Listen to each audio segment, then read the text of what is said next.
city of Akwa Ibom State, Nigeria. Let's take a look at the major stories. Federal government plans poverty alleviation budget allocation for geospatial data. First batch of Nigerians fleeing Sudan arrive Abuja in a moment.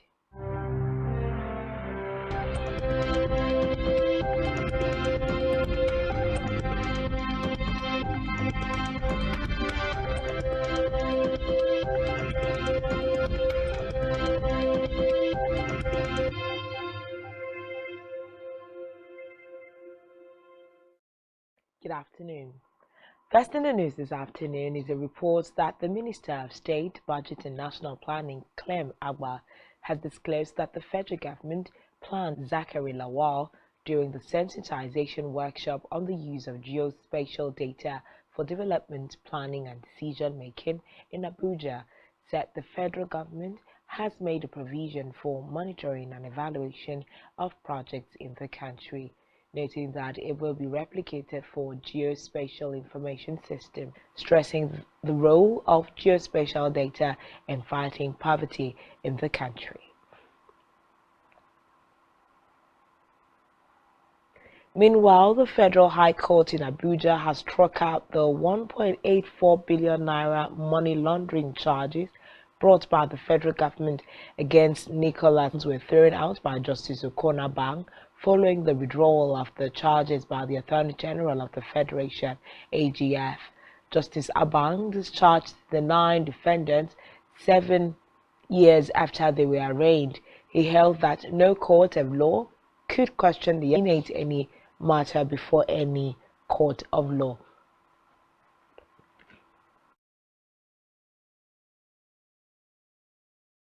In the meantime, the federal government has announced that its offices belonging to agencies doing aviation activities at the Murtala Mohammed International Airport, Lagos. The Minister of Aviation, Hadi Sirika, disclosed this during a briefing after the Federal Executive Council meeting as reason for overheating the issue. The aviation minister further maintained that those who are contesting the demolition should not deny millions of Nigerians the gratification of witnessing a revolutionized Lagos airport as tenable in other countries. Ways and means advances ostensibly to ensure that the government does not shut down. The upper chamber gave the approval during a plenary session after considering a report from the 5% threshold of the previous year's revenue as stipulated by the CBN Act. Leading the Senate in the debate for the approval of the Ways and Means, the Senate leader Ibrahim, to scrutinize the fiscal document, put up a report after critical analysis and review submission made by the Federal Ministry of Finance, Budget and National Planning and the CBN. Recall that President Buhari's request for the national opposition by federal lawmakers in the Senate. Away from that, the Air Peace flight carrying over to 130H jet, also conveying about 80 persons, also landed moments later. The Minister of Humanitarian Affairs, Sadiya Farouk, disclosed that the Nigerian evacuees received the sum of $1 that the cash and other gifts given to the returnees were done to make them comfortable as they return to the country.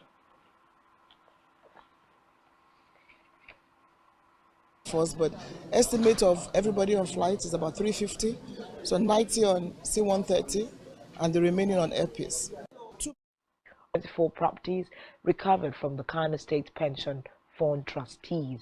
Justice Inyako of the Federal High Court in Abuja gave the order a final forfeiture while ruling on a motion by the EFCC to that effect.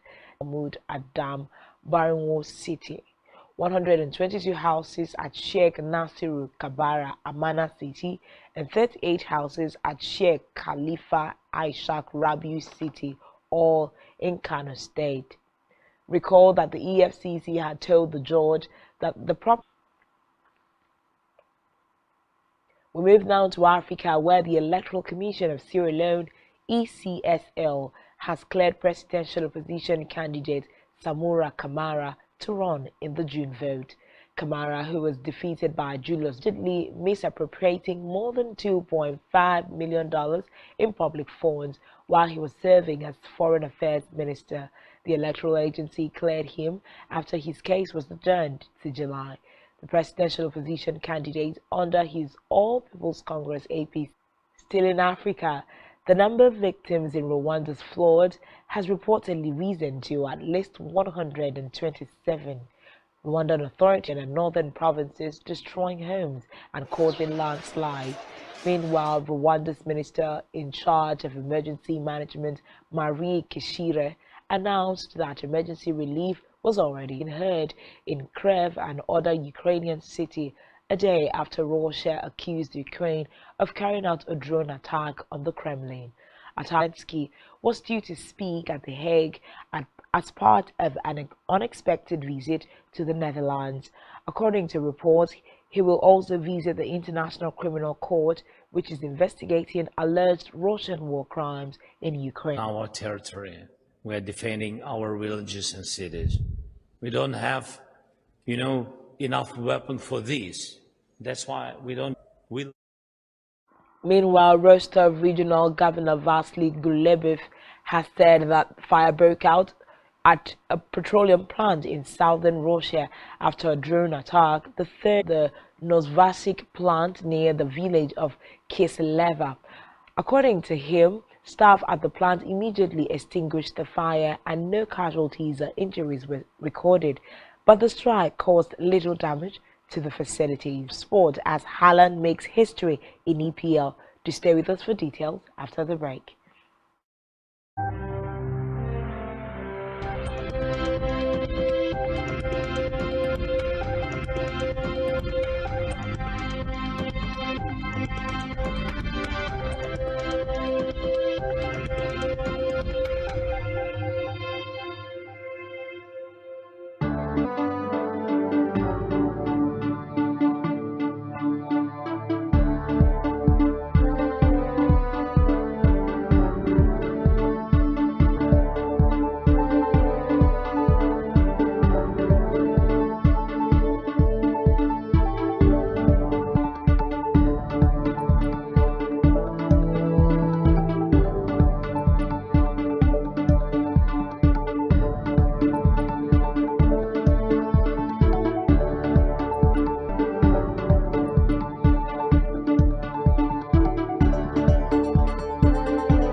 Thanks for staying tuned, and now to the rest of the news.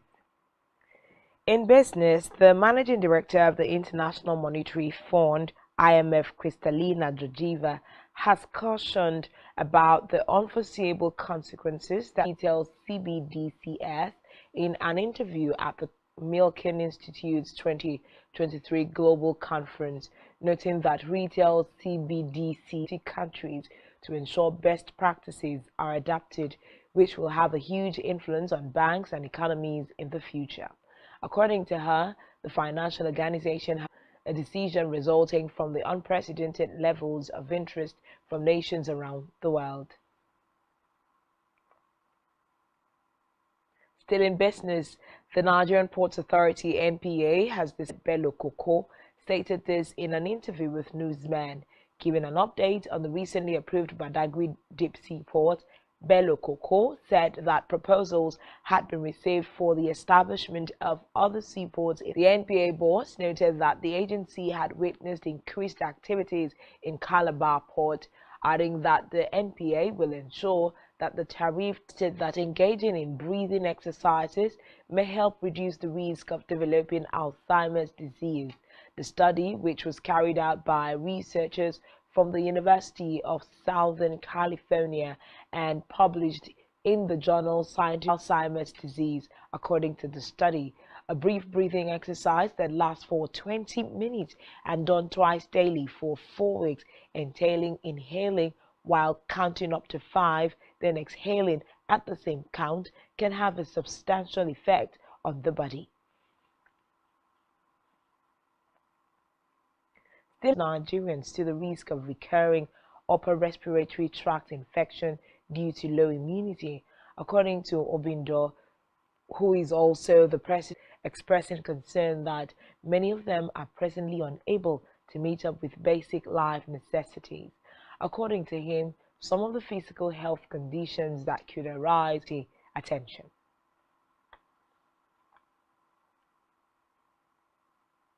In sports, Erling Haaland has broken the Premier League record for goals in a season as Manchester City exceeds all-time English record with a potential 9 games still to play. Haaland's latest effort helped City to a 9th successive league win, and they now lead Arsenal by a point, having a game in hand. Still in sports, Liverpool's straight win. The in-form Reds, who only have 4 matches left, moved 4 points behind fourth-placed Manchester United after Mohamed Salah's penalty sunk Fulham at Anfield. Salah scored for the 8th time, 8th home, 39th minute, after Darwin Núñez was fouled by Issa Diop. On our entertainment news, Ayo A.Y. Makun has announced the return of his Merry Men from cast like Ramsey Noah, William Uchemba, Regina Daniels, and A.Y., while new additional cast include Nadia Buhari and Sam Dede. The rest of the cast and release date is yet to be announced. Reports say the new movie is expected to continue the original story started. Chidinma Akile has opened up on why she stopped singing secular music. In her YouTube post, the Keke Dike crooner said that emptiness made her reconnect with the minister of God and will not return to singing secular music.